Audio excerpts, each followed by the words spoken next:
வணக்கம். இது தாத்தா பாட்டி லைஃப் ஸ்டைல். இன்றைக்கி என்ன பார்க்க போகிறோன்னா, சிறுகடி கேச நாடகத்தை பற்றி பார்க்க போகிறோம். அதில் இன்றைக்கி முத்துவை அரெஸ்ட் பண்ணி கூட்டிகிட்டு போயிருக்காங்க. அது வந்து வண்டியில் லேசாக ஒரு வண்டியை இடித்ததுக்காக அரெஸ்ட் பண்ணி கூப்பிட்டு போவாங்களா யாராவது? இது புது கதையாக இருக்குது. அதுக்கு என்ன நடவடிக்கையோ இல்லை வண்டியை அண்டி டேமேஜ் ஆனால் அதுக்கான பணத்தை கொடுப்பாங்க. இது அரெஸ்ட் பண்ணி கூப்பிட்டு போயிடுவாங்க. அங்கே உள்ள இன்ஸ்பெக்டரும் அதுதான் சொல்லுவாராம். உன்னை நீ எப்படி இடிச்சா அந்த அருணை இடிச்சு கொண்டிருப்பியா? அதான் உன்னுடைய நோக்கமா? இது ஒரு பிரச்சனை.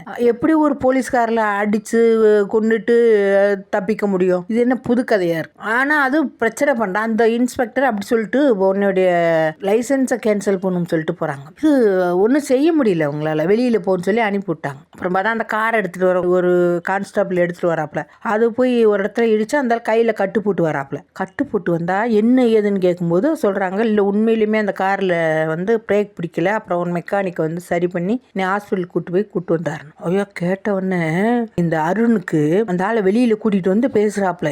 வெளியில சொல்லாத, சொன்னீன்னா பிரச்சனை ஆகும், அவனை பழி வாங்கியே ஆகணும். அதனால அவனுக்கு லைசன்ஸை கேன்சல் பண்ணியாச்சு. இனிமே அவன் 6 மாதம் சுற்றிக்கு திரியட்டும். அதுதான் பழி வாங்க நடவடிக்கை. நான் சொல்ல கூடாது அப்படின்னு சொல்லி அந்த கான்ஸ்டபிள்கிட்ட சொல்லிட்டாப்புல. சொல்லிட்டோம்னா வீட்டுக்கு வந்தா அந்த ஸ்ருதியோடைய அம்மா. அந்த அம்மா என்னமோ அந்த அம்மாவுக்கு மான மரியாதையெல்லாம் போயிடுச்சு. எப்படி உங்க பையன் இப்படிலாம் பண்ணலாம்? எங்களுக்கு அசிங்கமா இருக்கு, எல்லாரும் எங்களை கேட்குறாங்க, எனக்கு ஒரு வழி சொல்லுங்க அப்படின்னு சொல்லி எங்கள் வீட்டில் வந்து சண்டை போடுது. அப்போது ரவி சொல்கிறாப்புல, எங்கள் அப்பாட்ட மரியாதை பேசுங்க ஆண்டி அப்படின்னு. மரியாதை தான் பேசிக்கிட்டு இருக்கேன், என்ன மரியாதை? அது இஷ்டத்துக்கு கட்டுது. ஆனால் அந்த ஒரு ரோகிணின்னு ஒரு கேரக்டர் இருக்கு பாருங்க, அது அப்படியே ஊர்ந்துக்கிட்டே வருது. அது போய் அங்கே ஷோரூமில் போய் சண்டை போட்டு வருது. நீ எப்படி என்னோட பேசாமல் இருப்ப அப்படின்னு அங்கே போய் சண்டை போடுது. ஆனால் தாயத்து வேலை செய்யல போல இருக்குங்க. தாயத்து வேலை செஞ்சிருந்தா அப்படிலாம் இருந்திருக்குமா? அது அவன் எவனை ஏமாத்திருக்கான்.